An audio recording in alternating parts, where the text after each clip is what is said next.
Hello and welcome to Ditching Hourly. I'm Jonathan Stark. Today I am joined by Junaid Ahmed. Junaid, welcome to the show. Hey, Jonathan, so happy to be here. Thank you for the invite. Before we get started, could you give folks a little bit of background about who you are and what you do? Absolutely. So, I am a long-term user experience designer. I grew up assembling computers, putting software together, and designing applications, designing websites. And I grew up doing that because it was one of the passions that I had. Saw my dad doing it, and I was like, hey, that sounds and looks like a lot of fun.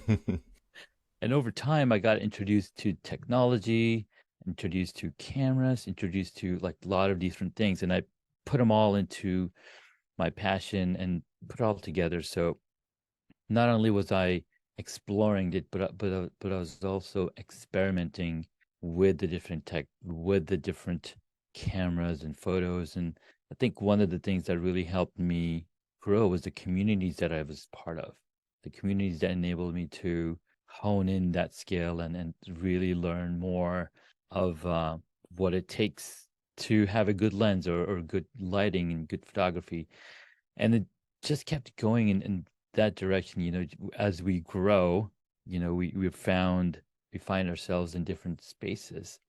And it just so happened that during the past few years with the pandemic, we were all stuck in home, and all of those passions and technologies that I learned enabled me to put into a fair effort where I created my own little home studio, and now I teach people how to set up their home studios.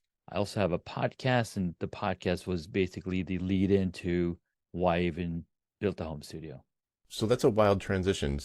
I think probably a lot of people listening sort of identify with the kind of UX application development stuff and like moving into sort of a home studio guru type of position. That's pretty wild. Like, what was that as organic as it sounded, or was there like a big, maybe the pandemic, was there a big pivot mentally, and what went into that decision?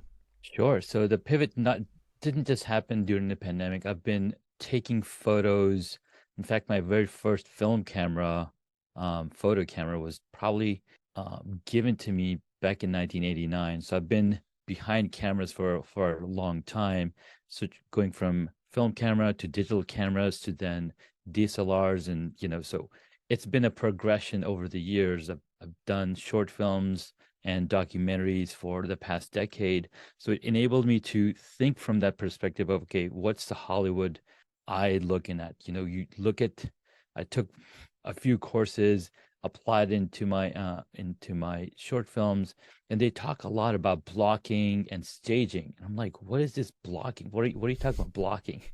Essentially, you're blocking out the room to only shoot what the camera wants to see or what you want to show to the audience. So I brought that terminology and I say, hey, wait, as we're sitting in front of these cameras, we're literally blocking out the rest of the messy stuff in our rooms so that you can just show the picture that represents you the best way. Wow. Okay. So what's the importance of that, do you think, for people like maybe UX designers, application developers, Hmm. those sorts of folks who are maybe almost certainly remote and almost certainly a soloist or maybe a small team. Yeah. Uh, why should they care about, blocking? Why should they care about a really good studio setup? Why not just use the laptop camera in their laundry room? What are the benefits, do you think, or is the importance of having like a professional looking? I mean, this is audio podcast, but like I'm Sure. looking at your setup and it's Yeah. like super great, like super good lighting. You've got like multiple cameras set up. It's crazy. So like that seems like a lot of work, but what do you think the benefits are for people like that? So the number one benefit of this is that it immediately boosts your confidence. And it's the same as, when we used to meet in person, and that stuff is happening again with the conferences coming up, Social Media Marketing World, Podfest.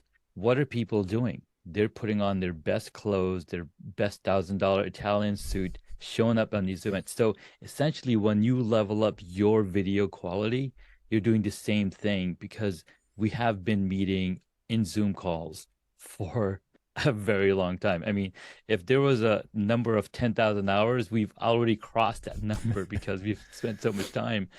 So that's what it does. I mean, a lot of the times you'll see in meetings, people turn off their cameras. Why? Because they don't want to look at themselves. That's the other thing that the Zoom world has changed is now you can see yourself. When you're in person, you could show up in your slacks, you could show up in any clothes and not really worry about it because you're not looking at yourself. But as soon as the Zoom started happening, people are, they're more becoming aware of what they look like. In fact, there was a study done in 2020 where there were more people going back to the plastic surgeons than they had in the past decade. Wow, because they've been staring at themselves so much. Exactly. Wow. So that's a really surprising answer, actually. I was not expecting you to say confidence. And so if we assume that for someone who's selling their services, especially remotely, that confidence is important, then that's a pretty persuasive argument, I would say. So we're going to talk about a bunch of different things today, including your book, the fact that you self-published it, your experience with that. But before we do that, let's stick with the video stuff. What would you give to someone like that? So what advice would you give or tips would you give to someone? What are the maybe top 3 things you can do to level up your game, like without breaking the bank or without overcomplicating your life? Because one of the, I have a background in music, and I can get pretty complicated with the audio stuff. I've never been good with lights and cameras and things, but the audio signal chain can get nuts, and it becomes inconvenient very quickly. It becomes unrealistic. I'm not going to plug in all that stuff. I'll just flip my laptop open. And then so you've got all this gear, but you don't use it. Can't leave it set up. The kids are running around. The dogs trip over the cord. So practically speaking, what can you say to someone who works from home and has, maybe a couple $100 to spend, but they want something simple that just works? So the number thing that I tell people to do is, analyze your room, figure out where the lights and windows and doors are in your room, because those are going to be the number one distractor for somebody watching your video. If there's people walking in and you don't care, yes, the software does enable us to blur the background, but it does a very shitty, sorry, mind my language. That's all right. Does a very horrible job of, blocking that out. But if you were to really start at a budget level, figure out where those things are in your shot, and then remove them. Change your room around, change your desk positioning around, or where the camera's looking. And I had to go through this myself, because when I initially moved in this house, my desk was actually where my bookshelf is right now. And I said, oh, this is a nice little nook. The camera's, the desk is going to look nice. But when I turned the camera on 3 years later, I saw these huge windows in my background because, well, I didn't think of those things. So those are the first thing, remove those lights and doors from your shots if you can. Number 2, now, so far we haven't spent any money. We just move stuff around. Number 2, you want to get a good source of light. A big box light or with some diffusion and some grid is going to, take you a very long way. And it's going to present you in the best light possible. Because just literally. Literally, right? And that's why I call it talent lighting. So, focus on the lights that are shining on you so that you can show up, because we want to help the camera. We want to make sure that it's getting enough light to, even, depixelate your image. So that would be number 2. Cool. What about sound?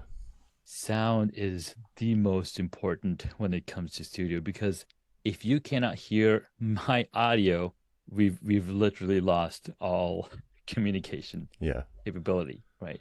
So audio is one of the most important things that I recommend. If you can't spend any money on lights or cameras or anything, get a really good microphone, because that's going to make sure that you sound and appear confident. Because the more broad that sound is, the more authority it claims as well. Yeah, I believe that's true. Like the radio DJ voice, it sounds like that for a reason. They hire those people for a reason. Okay, cool. So those are some good practical tips for folks who are trying to level up their, Zoom game. I am a huge fan of the combination of things like podcasts and mailing lists and webinars and these sorts of things for folks who are trying to build their authority, you need to put yourself out there somehow. You could do it in person, like old school, and speak at conferences, but that is very expensive and not very conducive to, a family lifestyle. It's, it's for some people, it's not for other people. So bang for the buck wise, I think that putting your ideas in the world in both written and spoken form will really benefit from let's say you've got a YouTube channel or a podcast, or you're really active with like Instagram stories or whatever, or maybe even TikTok, I don't know.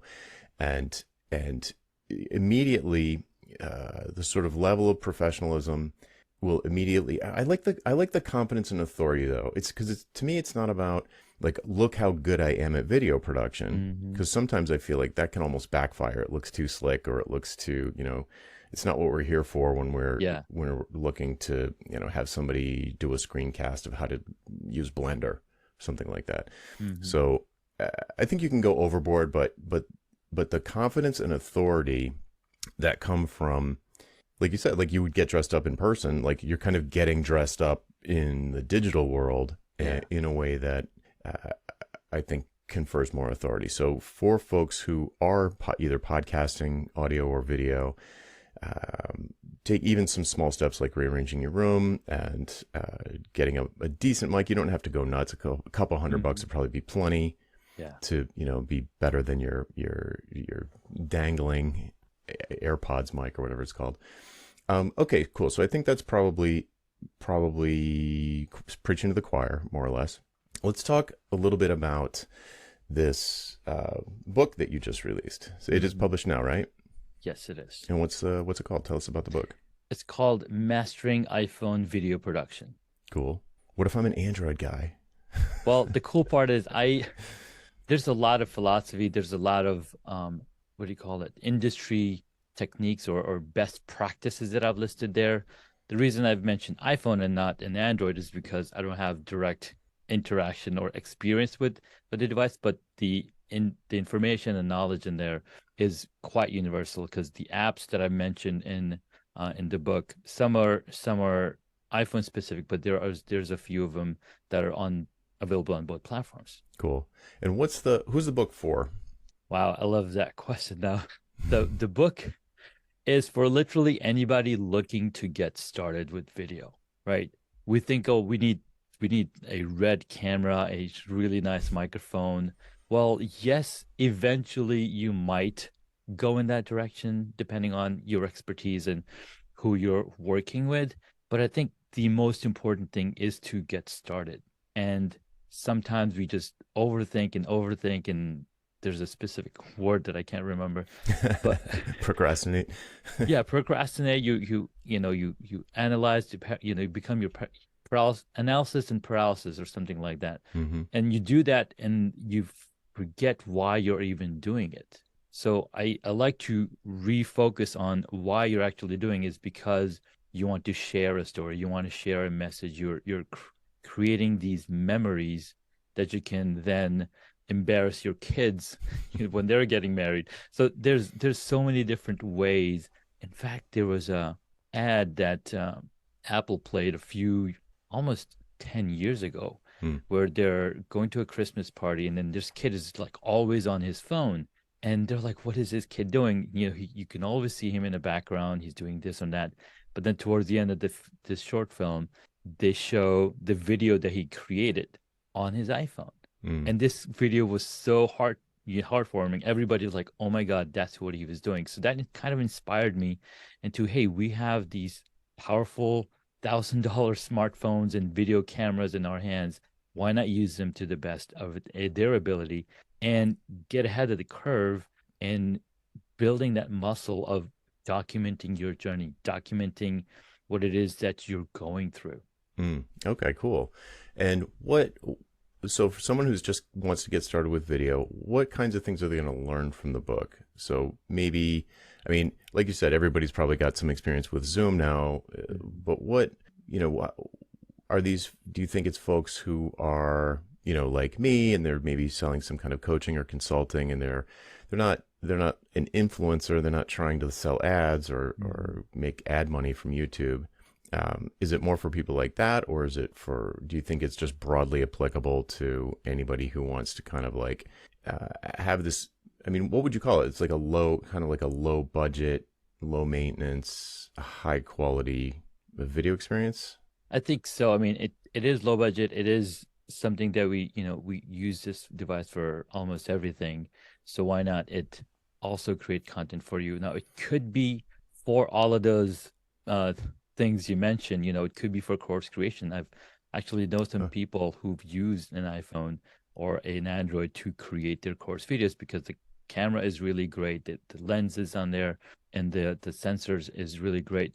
But I want take it from a different perspective. Hmm. So, yes, you can have a professional looking video studio setup, but then you also want to create authentic content from your smartphone just to Hmm. show people, hey, I'm just like everybody else, and this is my little path. So, my friend Ken Okazaki calls it the Will Smith effect, where Will Smith's got, he's got the mobile phone videos and then he's got the professional high quality films that we've all watched and grow. So you got to have both um, to not only showcase your authority and your confidence, but also your authenticity from the content that you create on your smartphones. Interesting. Is that a topic in the book? That is not a topic in the book, but Okay, but it's something that I've learned over time, right? So mhm.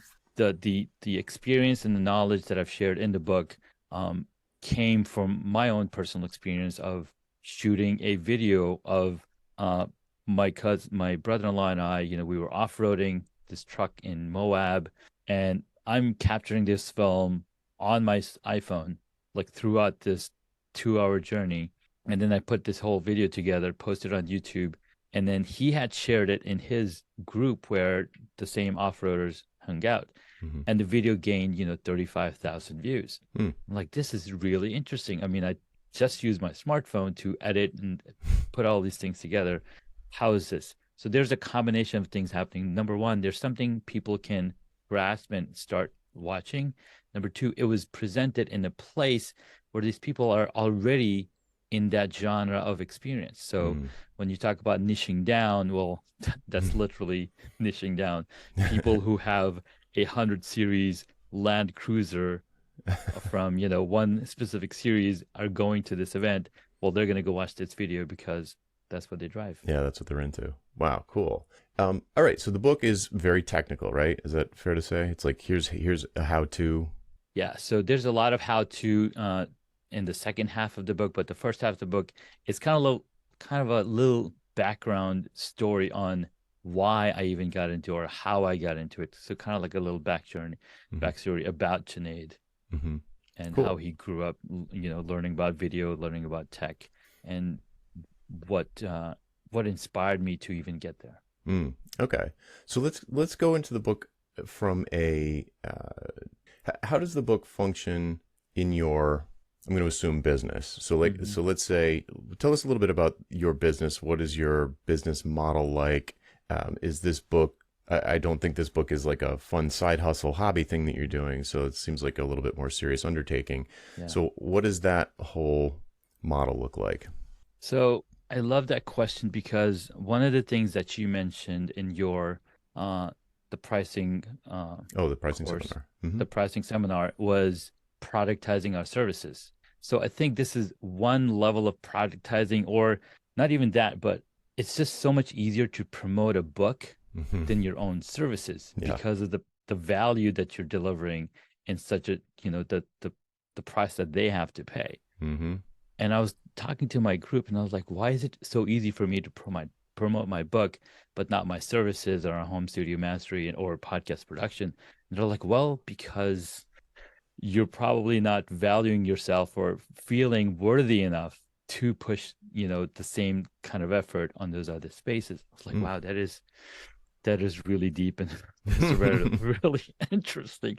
Wow, am I not worthy? There's also the price point. I mean, it's not that big of an ask. Well, how much is the book? It's $12.99. Yeah, so it's not that big of an ask. So you're not, you if you were if someone was charging like $12,000 for something, they're making a pretty big promise. Mm-hmm. If you're charging $12 for something, it's 1,000 times easier Yeah. to deliver positive ROI. And a book is such a known quantity. People know what a book is. They know what to Yeah. expect. And, a some kind of an engagement where, I don't know, you come to my house and set up my home studio or remotely tell me, that's not a thing that it's nowhere near as popular as Hmm. like a book. I probably have a Yeah. thousand books right behind me. True. So I know what those are. I know what to expect. I know what the variations are. I know that $12 is a reasonable price for a book. But these other things, they take a little bit more. They're hazier. They need more Hmm. clarification. So, I mean, it could. I'm sure it's a combination of things. I'm sure it's like, Yeah. what's the promise I'm making, and is it going to be worth it? How much Yeah. risk is there? Right. Okay. So, how long has the book been out? So the book's been out for about 2 weeks. We dropped it January 21st of 2023, Mm-hmm. and it's done pretty good. I got to, share it with my other fellow podcasters at Podfest this year, and I've been getting a lot of connections from people who've known me and who see my journey. I'm like, wow, you've got a book out now, and Mm-hmm. and I've been listening to your podcast with Rochelle Moulton, the Business of Authority, Mm-hmm. and you mention a lot, you talk a lot about books in there, and now 5 years ago, I didn't think I had a book in me, right? We all think, oh, I can never do that, but when you surround yourself with people who inspire you and who encourage you, and also your own journey in learning and getting better at asking questions, or even our own internal struggles, I think all of those things come together to enable to create something like this. Great. So one of the things that the book is doing for me and will enable it to um, teach people about who Junaid is and what I'm teaching. Mm-hmm. So when people book a call with me, they want to learn about home studio or podcast production, they've already read my book. They already know who I am and where I come from, so they feel that the connection on who Junaid is. They kind of feel like they've known me for a while because I've been in their head. Yeah, right. Right. All right. So it becomes like, in addition to authority, like a trust builder, or like a Yeah, belief that this is the kind of person they're going to resonate with, that you're the kind of person they'll resonate with, and yeah. they can identify with something, they feel like a connection.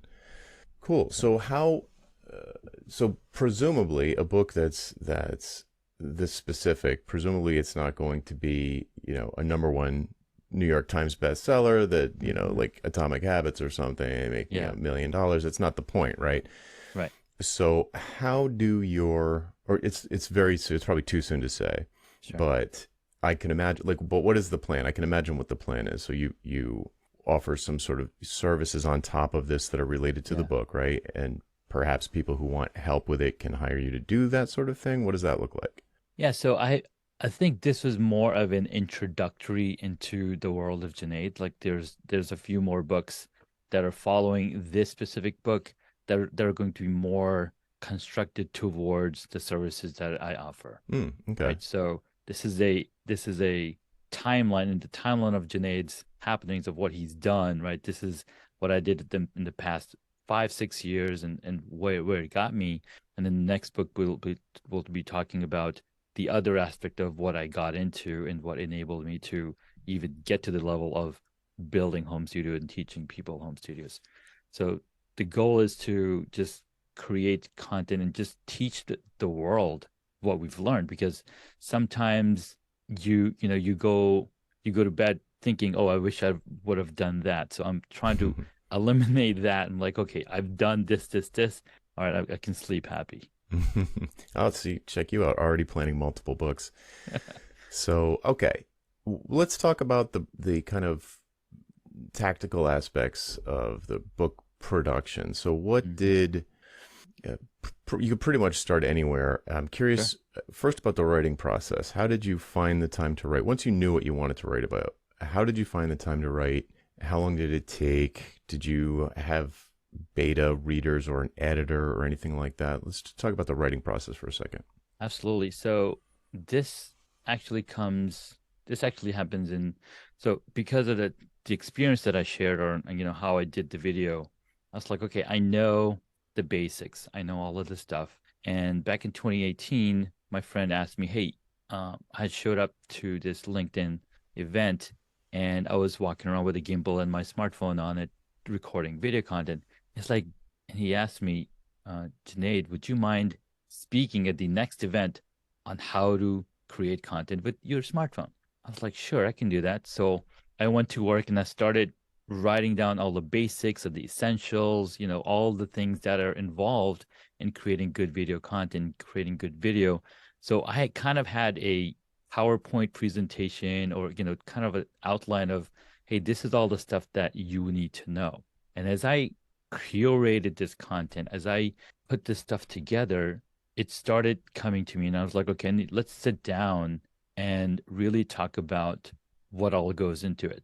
So I sat down and lots of recordings, lots of transcriptions Mhm. later, I had a lot of content that I can say, okay, let's clean this up. So initially this was actually a chapter that was going to go in a book that ended up not getting published. And so earlier this year, I was like, hey, what if we turned it into a book? And I asked my friend who's an expert in self-publishing, it's like, hey, we can turn this into a book of this sort, like a photography book or a book where there's pictures and illustrations. It's like, hey, that's a pretty cool idea. It's a light read. It's not too complicated. So we started working together and did a lot of juggling around the text, making sure it's concise. So I didn't really have a whole bunch of beta readers for the book, but I did had a really good editor that helped me concise, you know, put the information together and have the timeline straight. Mm. Mm-hmm. Now, And so, something that, yeah, go sorry, ahead. something that you probably notice is I'm always going back and telling a story about what I did. And I ended up doing the same thing when I was writing the book. I was like, I want to give the people a peek into how why would anybody even do this or how they got into it? Because I just love the how and the stories that goes behind it. And I ended up putting that into the book as well. Mm. So, so there are a lot of illustrations and photos and so forth inside the book. Yes. That's hmm that seems very challenging. So, but you said your friend has experience with such a thing, or Yes, so my friend has experience with editing the content of the book, so making sure it's sound, making sure it's good. And then we're living in a world of AI right now. So I was, competent enough to learn and implement prompts with Midjourney to create illustrations for each of the chapter section. wow, that's rad. The first person I've talked to is who's gotten Mid-Journey Stable Diffusion illustrations into a book. That was fast. Okay, so just to paint people a picture, like how long is the book at this point? It So the book is short, it's about 70 pages, okay? very light. I mean, the text is pretty big. It almost looks like a children's book, Mm-hmm. but it's got good information. And I, in fact, had my 12-year-old son, almost 13, go through the book and he gave me a whole bunch of notes. Okay, fix this, fix this, fix this, which is really cool to see all the time. So yeah, it's a very light read and it goes over the basics of, hey, think about all these things because when I took my Hollywood camera course, I never watched TV the same again Hmm. because I'm looking at the different camera angles. I'm looking at the shots that they're using, the back and forth. Oh, they're using the over shoulder camera. Oh, I'm thinking about all those things. So I wanted to enable that same type of thinking for my readers. So that's what's in the book. Got it. Yeah, that's to me that's a selling point. I don't need a Bible on it. I just want enough to get going, hmm improve things enough so that I feel more confident about whatever the presentation. Yeah. Okay, so what? Tell us a little bit about the self-publishing process. So once you had the material written, you felt like it was in a form that it was that you liked. hmm What did you have, like a PDF or something? What was the? Yes. Okay. So we created a PDF out of all the text. We had, we used Google Docs to collaborate between all the text. I would drop the images in there, and they would, then grab it. And then I think one of the designers helped format the book and pick the right text for it, Mm-hmm. and created the PDF for Mm-hmm. that document, which we were then able to upload over to KDP. And Okay. mhm, And is it available as physical print? yes, so it's Okay, available as a printed as well as a Kindle book. cool. And does it translate into Kindle well? Like the Yes. So cool. what we did is we created a Kindle specific version and a we printed book version so that Oh, okay. it will fit. Hmm. It shows up good on both formats. Nice, cool. And what was your experience with the sort of the KDP process? You know, a lot of people listening, maybe like you, aren't sure they have a Mhm. book in them, but they believe that it would be a smart thing, a good thing for their business, Yeah. and are kind of overwhelmed by all of the, like ISBN and different for this, and I need to pay, internal layout and a cover. How am I going to do a cover? And all of these Yeah. things. So I'm sure there were a million little details. What was your experience like of kind of herding all of those cats and ticking all those boxes at the end to get it uploaded and completed? Absolutely, Jonathan. That's an excellent question. Now, as I mentioned earlier, my background is in user experience design. I've been Hmm. doing graphic design and publications for a long time. So understanding all of the things that KDP talked about was pretty straightforward. In fact, I had published a book for my son back in 2021. It's a small children's book, so I had to go through the same process Mm. and figuring out all of the okay, the cover needs to be this one. They need the thickness of the book because you have this many pages, and based on that, and you can technically, when you sign up on KDP with your own Amazon account, they'll literally give you templates. They'll literally let you download a PDF template for you to know, okay, I have 120 pages in my PDF book. It's going to have this thick of a spine. So when you're designing the cover, you need to look at all of these things. And I don't know how many of the listeners are designers, right? So it's Hmm. always good to have a designer in your pocket. I'm like, hey, I need to have this cover design. Can you help me out? And there's a lot of support available, like anywhere you look. Hmm.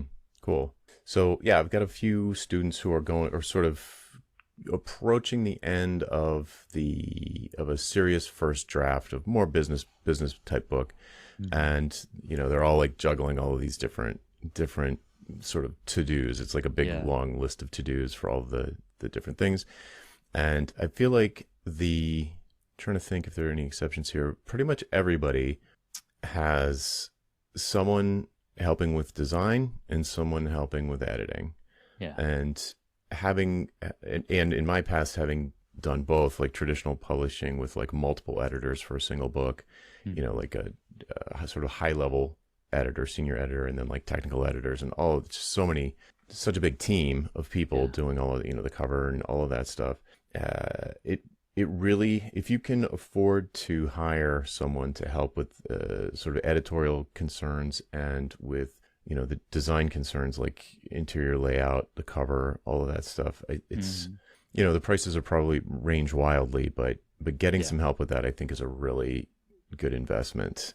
Now, were these all sort of friends of your friend, or did you look for people? Did you source, designers somewhere? How did you find people to help you with it? So my friend, he's been helping self-publish a lot of the authors around his space. He's got a business around it, and I just happened to be in his mastermind. Ah, So I was like, "Hey, I want to do this. I'm thinking of this as an idea." And he's like, "Hey, let's work together." And literally, I looked up the chapter that I had written back in 2019, and I was like, "Hey, here's the chapter," and I shared the Google Doc with him. Within 2 weeks, we had the book up on KDP that's crazy.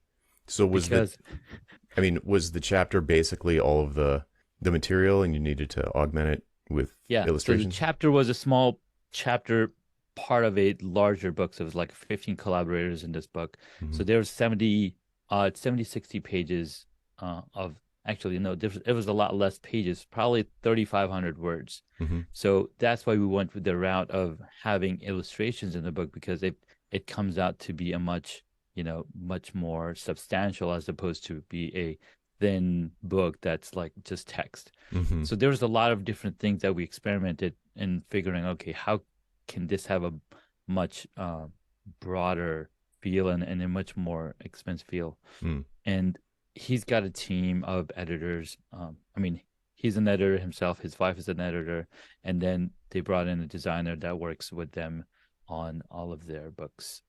Cool. Wow, that's super convenient. Yes, Um, Interesting. So how long? I want to revisit the writing aspect though. So sure.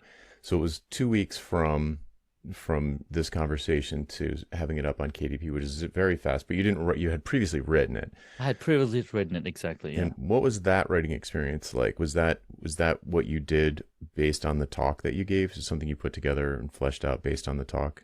Is that what you were saying It was before? based on the talk. It was based on a lot of the conversations that was having. I read a lot of material. I read a lot of stuff because I mean I had all of this information in my head. I mean I've taken a ton of courses on video production when I got into video production 10 years ago or 12 years ago, and I wanted to make sure that I bring the information that's most appropriate for somebody using a smartphone. Mm-hmm. And because you don't have the capacity to be carrying a lot of tripods, a lot of light stands, you want to make sure that you make the environment work for you. Mm. And the beautiful part about the smartphones that we now have, they're so much better at low light photography. They're so much better, and they're going to continue to get better and better. That so much so that, I mean, they've got Samsung cameras recording 8K content.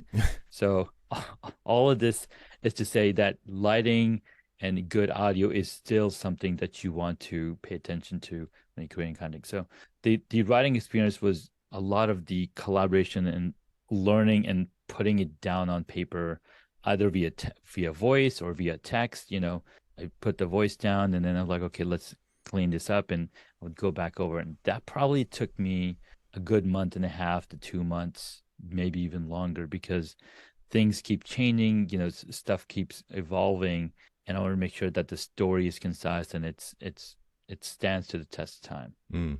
Cool. That's an interesting approach. So it sounds like you sort of spoke the book and then Yes. edited the transcription. That's pretty wild.